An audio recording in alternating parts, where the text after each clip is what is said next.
Break के बाद एक बार फिर आपको खुशामदीद कहते हैं। अच्छा, अब जिस टॉपिक पर हम बात करने के लिए जा रहे हैं तो उस पर ना भी ऑफ कैम मैं और शालीन कुछ डिस्कस है। शालीन कुछ कह रही थी, आप बताएं। हाँ, मैं ये कह रही थी कि देखिए एजुकेशन की हम बात कर रहे हैं तो मतलब अभी भी ये मिथ है वैसे कि एक हम तजाद करते हैं ना, ये मैट्रिक वाले हैं, ये ओ और ए लेवल्स वाले हैं। ये तजाद हमेशा से चलता आ रहा है और अभी भी कहीं ना कहीं लोकल बोर्ड और ओ ए लेवल्स कैम्ब्रिज का फ़र्क जो है ना रहता है। अब फॉर एग्जांपल मैंने जैसे मैट्रिक किया हुआ है, ठीक है, अब जब मैं मैट्रिक अच्छा? हाँ मैंने मैट्रिक नहीं लगता नहीं है वैसे, लगता नहीं है लगता नहीं है। मैं पढ़ने वाली बच्ची लगती है ना, ये चश्मा भी लगा हुआ है तो पढ़ पढ़ के ना आंखें वीक हो गई। हाँ नहीं, मैं पढ़ने वाली बच्ची थी हमेशा से, I was a nerd all my life, मैं बहुत पढ़ाकू होती थी। लेकिन मेरे अब ये मजे की बात पता है क्या अलीस में, मैंने जब चाहा कि मैं ओ ए लेवल्स करूं उस टाइम पे जब मैं कर रही थी तो बाबा ने मुझे रोका कि नहीं आप नहीं करेंगी क्योंकि उसमें पढ़ाई बहुत ज्यादा होगी। तो मैं तो वैसे भी पढ़ाकू थी तो मैं इधर ही पढ़ ली थी उधर ही पढ़ ली थी, भरोसा नहीं हो रहा था। नहीं ये मिथ है, ये मिथ है। यानी मिथ ऐसे है कि ओ ए लेवल्स के जो बच्चे हैं वो ज्यादा पढ़ाई करते हैं, लोकल बोर्ड वाले जो है वो कम पढ़ाई करते हैं, जबकि ऐसा नहीं है।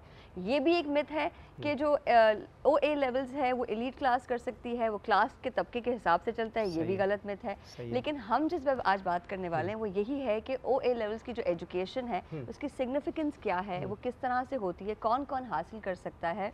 और इसके लिए मेरे ख्याल में ये एक चीज और भी रह गई ना, मिस हो गई। वो आपने बताया ना कि वो सिस्टर ने आपके ओए लेवल किया हुआ है, आपने मैट्रिकुलेशन किया हुआ है, तो कुछ ऐसा लगता है देख के यार कर तो मैं भी सकती थी। हाँ बिल्कुल लगता है, मैं भी कर सकती थी यार, ओए लेवल मैं कर सकती थी आराम से। चले इस पर हम बात करते हैं। हमारे साथ जो आज मेहमान मौजूद हैं, तैमूर अल्ताफ अरबाब साहब हमारे साथ मौजूद है। सर बहुत शुक्रिया, फैकल्टी सोशियोलॉजी से आपका ताल्लुक है। Thank you for having me over. Thank you for joining us sir, thank you so much. आप शुरू करेंगे या आप शुरू करें सर? मैं शुरू करूं? बिल्कुल आप शुरू। मैं फिर शुरू करूंगा, आप कहेंगे कि ये फिर आप दूसरी डायरेक्शन में जा रहे हैं, फिर बदिया टोक दूंगी ना बीच में। सही। अच्छा, अभी ये शार्लिन ने बात की है, मतलब जो मिथ बना हुआ है मैट्रिकुलेशन का, ओ लेवल का, ए लेवल का, ये वाकई देखने में आता है इस तरह से। बिल्कुल स्टूडेंट्स को भी डिवाइड करता है, बिल्डिंग्स आपकी डिवाइड कर दी जाती है, यहाँ पर आपके माइंडसेट को डिवाइड कर देता है। अनफॉर्चुनेटली हमारे यहाँ ये एक परसेप्शन क्रिएट हो गया है कि जो भी थोड़ा सा अफोर्डेबल पेरेंट है वो अपने बच्चों को ओ ए लेवल्स करा रहा है, और दूसरी तरफ जो अफोर्ड नहीं कर पा रहे ओ ए लेवल की एजुकेशन को, वो या तो स्टेट एजुकेशन की तरफ जा रहे हैं या वो मदरसों की तरफ जा रहे हैं। अनफॉर्चुनेटली ये एक मिथ इस तरह क्रिएट हो गया कि हमारी पूरा जो एजुकेशनल सिस्टम है वो सोशल क्लास की बेसिस पे डिवाइड हो गया। सही है। जो उमरा हैं, जो एलीट, जो आपके रूलिंग डोमिनेंट क्लास है, उसके बच्चे ओ ए लेवल्स करके आगे बढ़ रहे हैं, और दूसरी तरफ जो अफोर्ड नहीं कर, जो कम अफोर्ड कर सकते हैं स्टेट एजुकेशन को की तरफ जा रहे हैं, और जो बेचारे वो भी अफोर्ड नहीं कर सकते वो मदरसों की तरफ जा रहे हैं। तो ये आप देख सकते हैं कि आपका पूरा एजुकेशन सिस्टम फ्रैक्चर्ड हो गया है सोशल क्लास। फीस स्ट्रक्चर भी तो बहुत ज्यादा है ना इसका।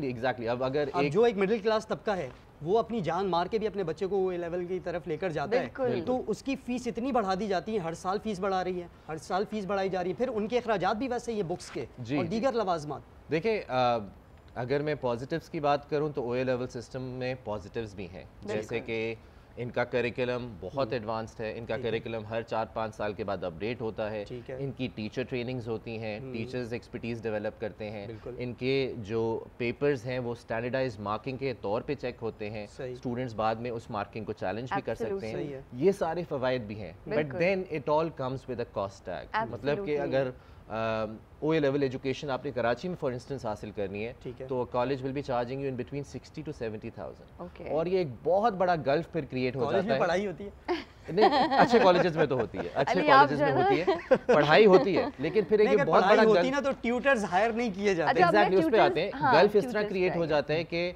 फिर जो अफोर्ड नहीं कर सकते वो 50, 60, 70 हज़ार महीने का देना, वो फिर स्टेट एजुकेशन। अच्छा, मैं ट्यूटर की तरफ, और ये बहुत अनफॉर्चुनेट है क्योंकि 70s एंड 80s में हमारे स्टेट स्कूल्स की एजुकेशन इतनी अच्छी थी कि वहाँ पे आपको सारी सोशल क्लासेस के बच्चे पढ़ते हुए नजर आते थे एक ही क्लासरूम में। अब आपका एजुकेशन सिस्टम बिल्कुल फ्रैक्चर्ड हो गया अकॉर्डिंग टू सोशल क्लास। इसीलिए मैं आना चाह रही थी सर, आप बिल्कुल आप सही कह रहे हैं। तो नाज़रीन, हम यही बात कर रहे हैं, हम कोई इसमें वो नहीं कर रहे कि तजाद इधर है या उधर है, हम सिंपल बात कर रहे हैं कि एजुकेशन फ्रैक्चर, जैसे आपने बहुत अच्छा वर्ड किया, फ्रैक्चर हो रही है because of the myths that we have created कि ये इस तरह होगा। फॉर एग्जांपल अभी हम बात कर रहे थे प्राइवेट ट्यूटरिंग की, और आपने कहा वो एक्सपेंसिव भी होती जा रही है ऑफ कैमरा जो हम बात कर रहे थे, तो इस पर हमें थोड़ा सा बताइए कि जब हमारे बच्चे जाते हैं पढ़ने के लिए, for example XYZ school college के बच्चे हैं, उससे प्राइवेट ट्यूटर जो है वो अलग पैसे ले रहा होता है क्योंकि वो हायर क्लास है।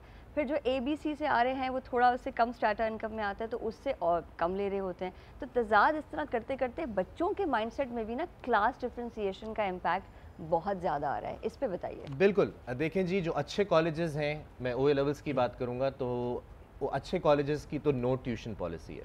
वो इंश्योर करते हैं कि बच्चे हमारे कॉलेज में ही सारे टीचर्स से पढ़ें, एक्स्ट्रा हेल्प रीइंफोर्समेंट भी हमारे टीचर्स से ही लें और इसी तरह वो आगे बढ़ें। ठीक है। जो प्राइवेट ट्यूटरिंग का रुझान बढ़ा है उसका एक मेन रीज़न ये है कि लोगों के लिए डे एजुकेशन बहुत एक्सपेंसिव हो गई, कॉलेज एजुकेशन बहुत एक्सपेंसिव हो गई। इसीलिए हमें नजर आता है कि प्राइवेट इवनिंग मार्केट में एक बूम है OA लेवल्स का, बिकॉज जो बच्चे फिर कॉलेज की फीस अफोर्ड नहीं कर सकते वो प्राइवेट कैंडिडेट्स के तौर पे शाम को फिर ट्यूशन सेंटर्स में पढ़ते हैं और वहाँ पे उनको कम फीस चार्ज की जाती है। There is a massive difference between the fees that the college charges and the fees that the tuition centre charges. इस वजह से हमें रुझान नजर आता है कि जो सारे प्राइवेट कैंडिडेट्स हैं जो कॉलेज अफोर्ड नहीं कर सकते वो फिर शाम को OA लेवल ट्यूशंस देते हैं। अच्छा, आपका माशाल्लाह बड़ा तजुर्बा है, आपका एक्सपीरियंस क्या कहता है, क्या सजेस्ट करेंगे आप हमारे लोगों को, हमारे व्यूवर्स को या पेरेंट्स को कि उन्हें सिंध बोर्ड की तरफ जाना चाहिए या OA लेवल की तरफ आना चाहिए? उनके लिए बेहतरी किस तरफ है, बच्चों की बेहतरी किस तरफ है कि उन्हें किस तरफ रुझान उनका होना चाहिए? देखिए, जैसे मैंने बताया OA लेवल्स के फ़वाइद ये हैं कि आपके पेपर्स एक स्टैंडर्डाइज्ड मार्किंग स्कीम के तहत चेक होते हैं, आपके टीचर्स की एक्सपर्टीज़ होती है। ये तो आपने बता दिया ना, मतलब क्लियर बताएं स्ट्रेट कि किस तरफ जाना चाहिए। Obviously at this stage OA levels बहुत आगे निकल गया है एज कम्पेयर टू मैट्रिक। हम अनफॉर्चुनेटली एज अ स्टेट ना हमने अपने करिकुलम को रिवाइज किया है ओवर द पास्ट 30-40 ईयर्स, ना हमने अपनी टीचर्स ट्रेनिंग की तरफ तवज्जो दी है। तो अनफॉर्चुनेटली अब मैट्रिक इंटर सिस्टम बहुत पीछे रह गया है OA लेवल सिस्टम से।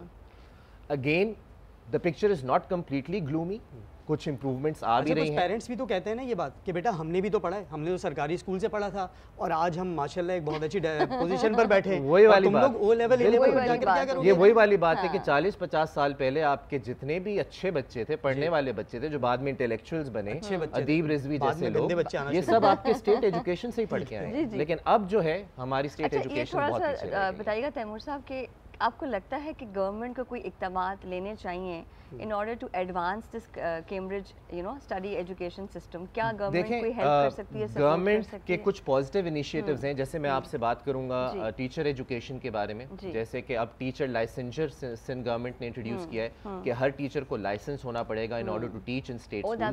ये पॉजिटिव डेवलपमेंट है। इसी तरह गवर्नमेंट जो है वो टीचर ट्रेनिंग पे बहुत फोकस कर रही है, ये भी पॉजिटिव है।